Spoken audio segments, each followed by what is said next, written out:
Hi, I'm Houston City Council member Amanda Edwards, and today we're going to try something a little bit different. We're going to have Budget 101.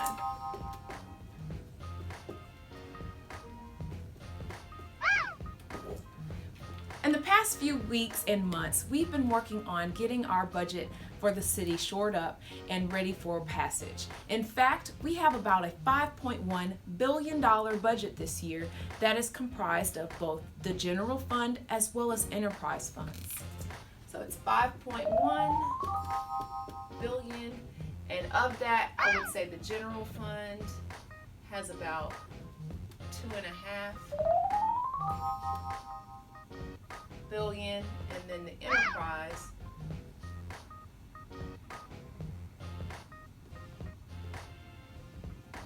have the rest. And so when you're talking about general fund versus enterprise funds, usually people say, what are enterprise funds? And that is self-sustaining funds that are separated out of general operations, such as our Houston area airport system, for example. They charge fees and they sustain themselves.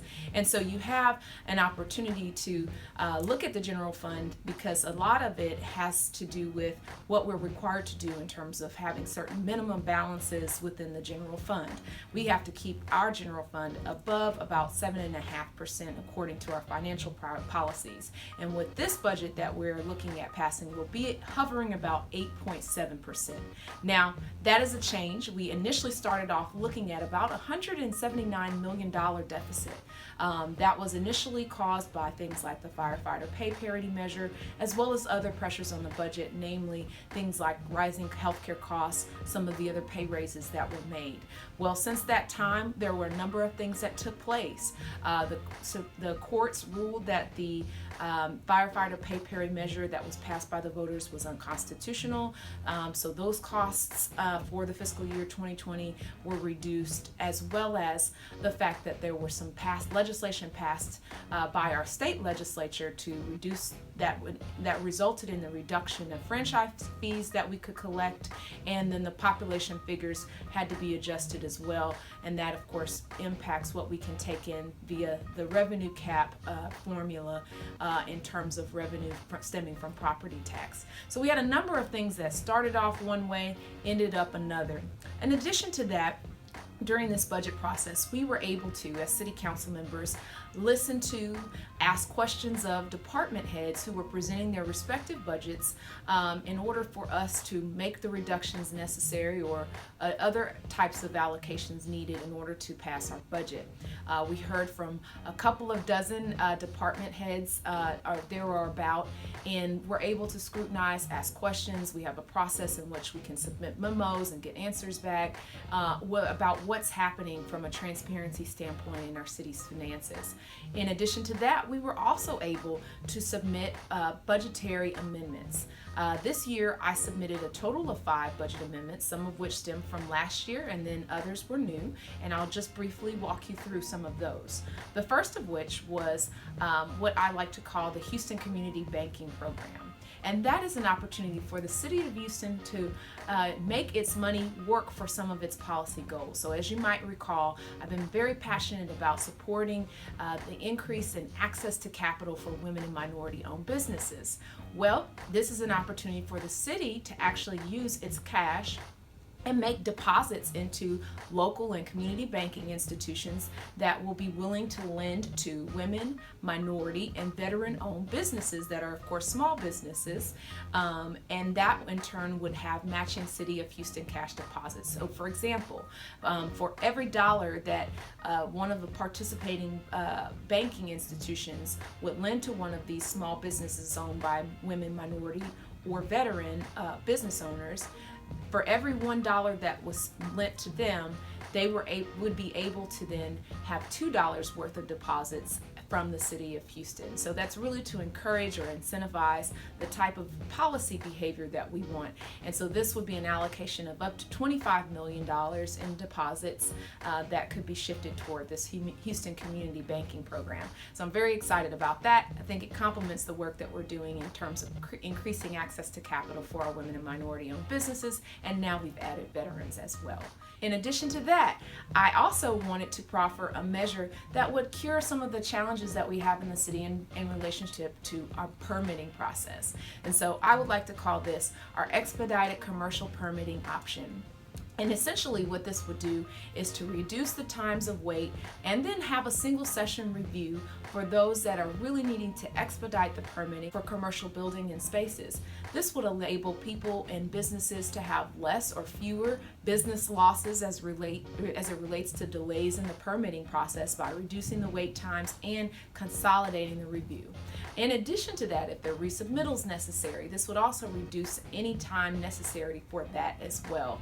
You would charge a fee that would allow you to hire the staff necessary to expedite this process, as well as to improve the overall function of our permitting office, the Houston Permitting Center.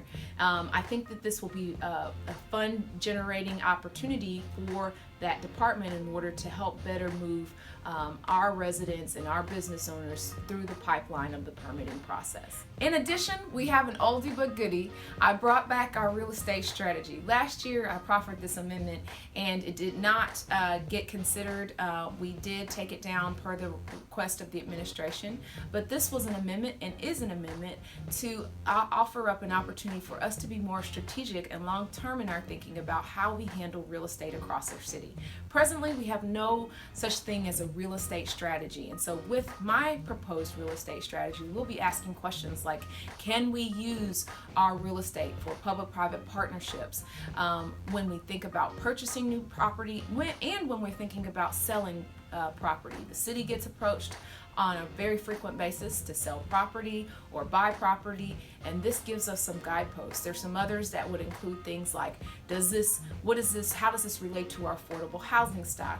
How do we use this property in long term in a way that doesn't also exacerbate or speed up gentrification and displacement? There are just a litany of considerations that I've outlined that we should consider when we're thinking about how we should sell, lease, and of course purchase property with regard to the city of Houston. In addition to that, we also brought back our Wi-Fi for internet deserts. That was something I proposed last year. We'll be re-proposing it to basically assess where there may be internet deserts in our city that need connectivity to Wi-Fi, broadband, and then, of course, after that assessment is done, asking for entities to be willing to provide at low or no cost to residents in those communities connectivity to internet and Wi-Fi. And so, of course, that would be a huge asset to our city in terms of both those who are needing internet for educational needs, but also for business needs as well.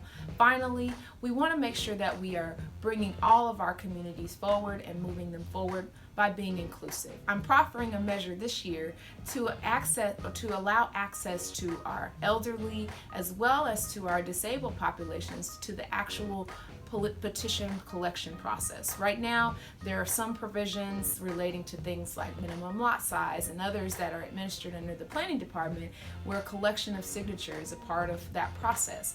Well, unfortunately for some Houstonians, mobility is a challenge, and so finding out ways that we can provide assistance to those residents, those are either elderly or those that are disabled, so that they too can participate and engage in ways that can improve their communities as well. Well, that wraps up my budget amendments for this year, and again, we're getting ready to pass our budget, and so we look forward to hearing from residents. And if you have any questions about how our budget works, what the size of our budget is, the cuts and the reductions, or some of the changes that were made from start to finish, feel free to contact my office at 832-393-3012. That wraps up our Budget 101 session this year, and I look forward to seeing you again soon.